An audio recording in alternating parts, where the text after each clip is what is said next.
Sedangkan tahap kedua, dalam menyelesaikan studi kasus menggunakan Fuzzy Sugeno, karena kita berbicara masalah fuzzy, maka proses yang kedua yaitu adalah pembentukan basis pengetahuan dan perlunya kita mengevaluasi rule atau aturan yang telah dibangun. Basis pengetahuan ini berdasarkan dari mana? Pastinya berdasarkan dari banyaknya variabel. Begitu juga dengan banyaknya himpunan fuzzy. Maka perlu diingat, dalam menyelesaikan permasalahan menggunakan metode fuzzy ya atau logika fuzzy, maka variabel sama himpunan fuzzy harus bisa dijelaskan dengan baik. Artinya apa? Kita mengetahuinya dengan baik. Variabelnya mana, begitu juga himpunan-himpunan fuzzy-nya seperti apa. Pada kasus ini, kita memiliki 3 variabel, yaitu variabel permintaan, variabel persediaan, dan variabel produksi barang. Di mana variabel permintaan memiliki 2 himpunan, yaitu himpunan banyak dan sedikit. Persediaan juga memiliki 2 himpunan, yaitu banyak dan sedikit. Produksi pun memiliki 2 himpunan juga, yaitu himpunan bertambah dan himpunan berkurang. Sehingga kita akan bisa melakukan kombinasi basis pengetahuannya. Bagaimana caranya? Nah, kita membuatnya menggunakan logika if-then. Nah, if permintaan banyak, n persediaan banyak, then produksi barang bertambah. Ini yang pertama. Kemudian yang kedua, if permintaan banyak, n persediaan banyak, then produksi barang berkurang. Karena yang bertambah kan sudah pada bagian A. Maka B berkurang. Bagian C, if permintaan banyak, persediaan sekarang sedikit.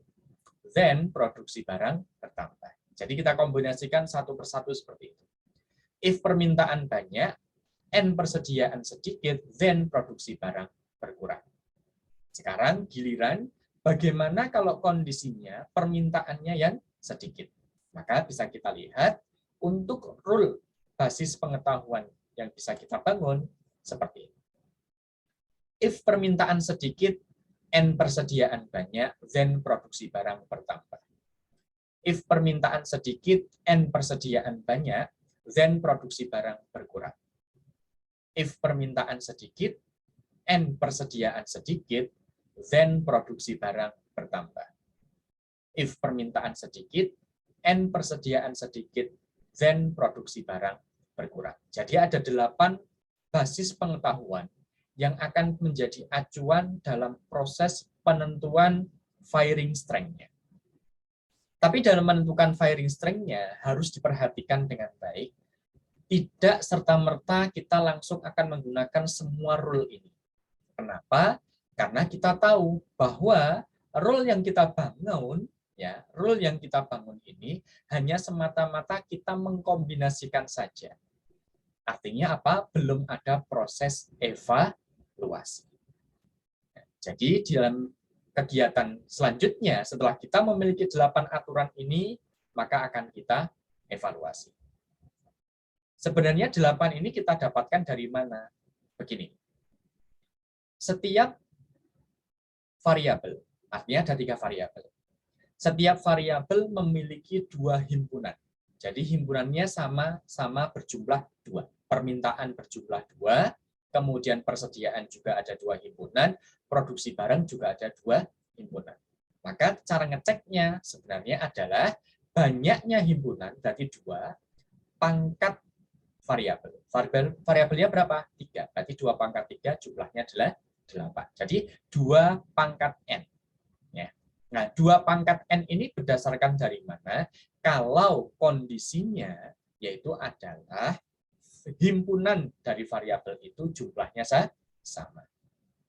Kalau tidak sama, maka kita tidak bisa menggunakan kaidah 2 pangkat N. Karena ini kebetulan kondisi himpunannya jumlahnya sama.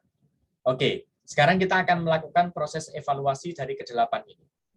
Tapi pastinya kita sudah mulai terbiasa gitu ya, melihat dari ke-8 ini yang logis mana, yang tidak logis mana. Artinya yang masuk akal mana, yang tidak masuk akal mana.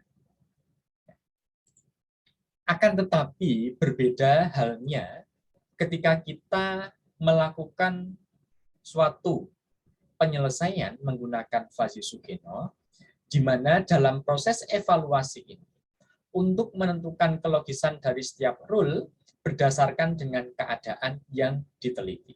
Artinya begini, kita sudah menentukan tuh, gitu ya, dari keempat bagian, gitu ya, ternyata dari 8 itu ada 4 bagian yang masuk akal. Dari 4 ini bisa kita modifikasi, karena Fasi Sugeno itu menyampaikan, gitu ya, dalam konsekuensinya, gitu ya. Artinya apa? Konsekuensinya itu bisa berupa suatu konstanta atau bisa berupa suatu persamaan linear. Nah, di sini kita bisa melakukan modifikasi, tapi berdasarkan dari suatu objek yang kita teliti. Yang pertama, rule pertama kita punya, if permintaan banyak, N persediaan banyak, then produksinya itu adalah 2 dikalikan permintaan dikurangi 3.000. Ya. 2 sama 3.000 itu muncul dari mana? Pastinya berdasarkan dari suatu penelitian. Penelitiannya dari mana? Misalnya begini, kalau permintaannya banyak dan persediaannya banyak, maka produksinya harus seperti apa? Produksinya ternyata harus 2 kali permintaan, tapi dikurangi 3.000. Itu rule pertama.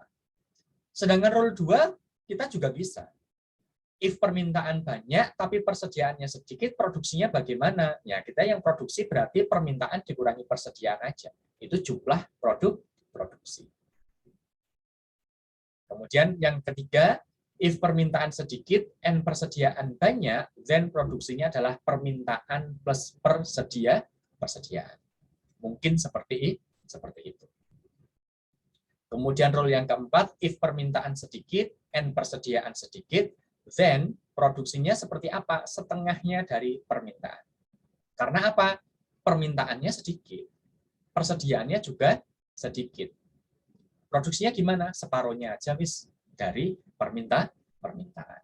Nah, di sini dalam proses evaluasi rule pada Fasi Sugeno, maka kita bisa menambahkan proses perkalian, begitu juga bisa mengurangkan dengan suatu konstanta. Nah, jadi yang perlu diperhatikan pada Fasi Sugeno yang membedakan dengan Fasi Tsukamoto, gitu ya. Kalau Fasi Tsukamoto langsung konsekuensinya berdasarkan dari proses pembangkitan rule awal. Sedangkan untuk Mamdani begitu juga, sama. Tapi untuk Sugeno kita bisa memodif untuk bagian konsekuennya atau akibatnya, atau paling mudahnya setelah kata-kata then kita bisa melakukan suatu modifikasi. Tapi pastinya dalam memodifikasi ini berdasarkan dari suatu kondisi, ya, yang kita teliti, bukan berdasarkan dari insting semata saja. Oke, jadi ada 4 rule yang kita pakai. Barulah setelah ini kita akan menuju ke tahap ketiga, yaitu inferensi dan proses agregasi.